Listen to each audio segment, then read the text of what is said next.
With a unique depth and understanding of the world around them, INFJs come with a sense of humour that has the power to make a fully crowded room go silent. A combination of light self-deprecation and seemingly morbid bluntness, not everyone quite understands or appreciates the INFJ's unexpected sense of humour. So in today's video, we're going to unravel the 9 reasons behind INFJ's absurdly dark sense of humour and why it's mostly harmless. Welcome back, Psychos. Before we get into today's video, we'd love it if you'd like and subscribe to our channel, as well as click the notification bell so that you never miss a video. Alright, jumping right into it, starting with number 1, introverted thinking function. One of the main contributing factors to the INFJ's self-deprecating humour comes from their tertiary function, introverted thinking. While this function's main job is to actually allow the INFJ to connect the dots of information they collect through their extroverted feeling, it can also push the INFJ to get wrapped up in their own heads. Constantly recalling past unfortunate experiences is more likely to be a trait of a less mature INFJ. But nevertheless, they end up turning those unavoidable feelings into comedic material. So they create self-deprecating jokes that poke fun at and take the strength away from those negative feelings.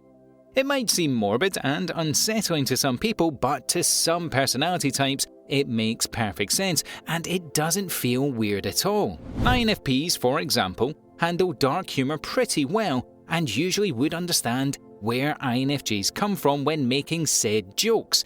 So if you ever see someone making a self-deprecating joke and laughing at it, chances are they're just an INFJ having some harmless fun, meaning it's not necessarily a secret cry for help. Number 2, extroverted feeling function. With extroverted feeling as the INFJ's secondary function, it's understandable that they're naturally attuned with the people around them. They have a deep sense of energies, moods, and feelings of those around them, naturally absorbing them and even feeling them more than they do their own feelings and emotions. And so, because they're so wrapped up in the feelings of others, they need to have a way to indirectly call people out on their negative emotions when the time comes. For example, if their partner is being rather snarky and moody, rather than lovingly asking them what they can do to make them feel better, INFJs may jokingly ask them something like, "Who pooped in your Cheerios this morning?" Or they may ask their male partner something like, "Is it your time of the month?" INFJs don't like to stir the pot by any means, so by adding a little humour to the moodiness of a situation, they can usually work their way to getting people to crack a smile, breaking the tension and easing the conversation. Number 3, INFJs are unique and can be hard to understand. INFJs have a very interesting nature, even contradictory at times. That's what always makes them so intriguing and different for so many of the other personality types. And more often than not, they have a hard time finding people who can truly understand them and their intricate way of thinking, including their, at times, difficult to understand humour. In fact, it's mostly difficult for people to accept that INFJs just don't take themselves or the world too seriously. They have an ability to find a lot of sensitive subjects that others might feel heavy personal attachments to, very casual and not a big deal. That's why, in most cases, their preferred kind of humour is considered unfiltered and too dark to some other personality types. This is also why they are very picky about whom they share their sensitive side and can joke around freely with, usually testing the waters before exposing their shockingly playful side. Number 4, INFJs are big intuitive thinkers. It's no surprise that INFJs are one of the most intuitive of the MBTI types, with introverted intuition as their main driving force. So it's fair to say there's a lot going on inside the mind of an INFJ type at all times. From intuitive, subconscious thinking around the clock to selfless, thoughtful compassion for others, it never really stops for the INFJ, and the more stimulating their environment is, the more information processing they do. As a result, INFJs are always thinking in layers and digging deep and far into things.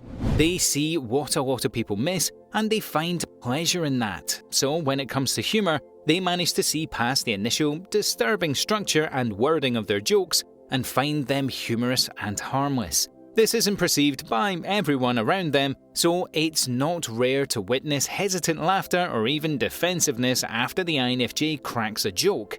However, to save themselves the pain, if they don't sense a decent level of introspection, they'll just keep their intuitive humour to themselves. Number 5. INFJs can be quite the nitpickers. One of the main reasons people sometimes tend to avoid INFJs is because they can be tough to handle perfectionists. They can easily point out things you're doing incorrectly and even ask you to do them the right way. This attribute of theirs comes into play when they want to drop a joke, but it can surely backfire. INFJs can quickly spot the inconsistencies and lack of logic in what others say and do. And if someone's telling a story or talking about a certain topic, they tend to naturally look for the inconsistencies in their storytelling or the details of their topic. Details that no one else would ever notice or necessarily care about. And with these involuntary findings, they piece together the irony in the things that people say in order to make a joke about it accordingly.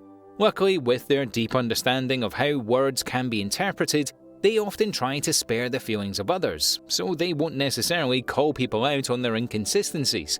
However, you can be certain that they'll be chuckling to themselves when they witness a lack of common sense in some of their fellow humans.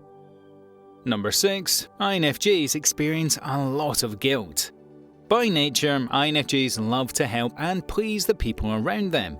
They go above and beyond to make people happy, whether it's a romantic partner or someone they met down the street. INFJs don't hold back in that aspect and hold themselves accountable if they fail to fix what's broken, and so the INFJ is able to use their unique sense of humour as a way for them to express those emotions without actually having to be vulnerable. For example, if a lady asked for help crossing the street, but the INFJ's hands were full, leading them to apologetically decline, the INFJ may crack a joke to their partner later that evening saying, "I bet that poor old lady is still standing there waiting for someone to help her cross the road."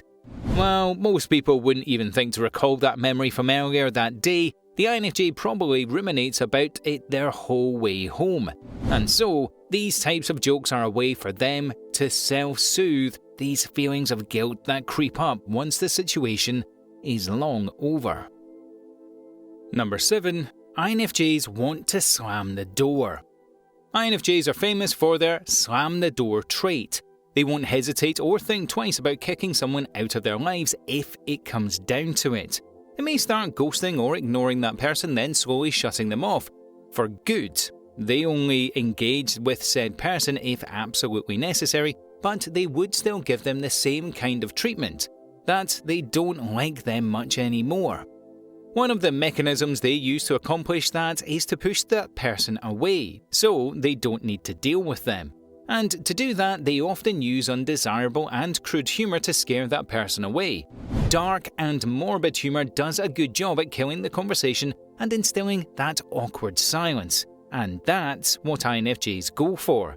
Deep down, they hope this defensive tactic works and spares them from conflict and hurting people's feelings, and if they're feeling ruthless enough, it usually does.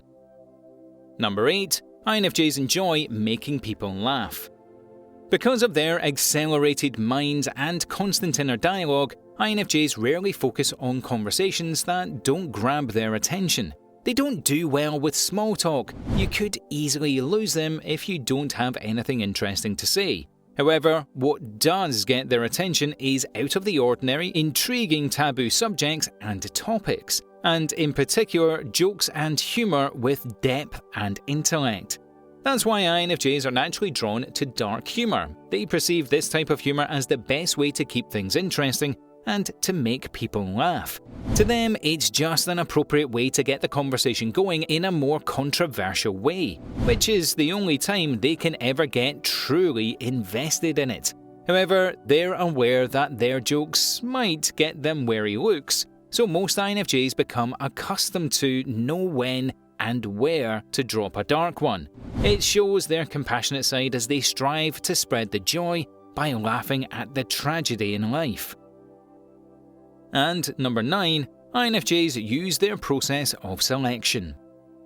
Being the introverted intellectuals they are, INFJs have a less than easy time making friends. They're not satisfied with shallow friendships and relationships. They instead desire real, meaningful connections that they can cultivate into something sustainable. That's why whenever they do find someone they click with, INFJs will do their best to keep them around, because they feel almost alien in their own environment, so when they meet that one special person, they won't let go. And they usually look for someone who can keep up with their wit and wordplay, and to do that, INFJs let their sarcastic dark side loose and test the waters. If they find someone who understands what they mean and relates to them, they open up more to this person and look forward to hanging around with them. But if INFJs are met with judgmental eyes, they become a lot more cautious with how they act around people. And that's it for today's video, Psychos. So if you're an INFJ, have you ever made a dark joke and then instantly regretted it? Tell us about it in the comment section below. Also, don't forget to leave us a like, share this video with your friends, and also subscribe to our channel for more Psycho videos.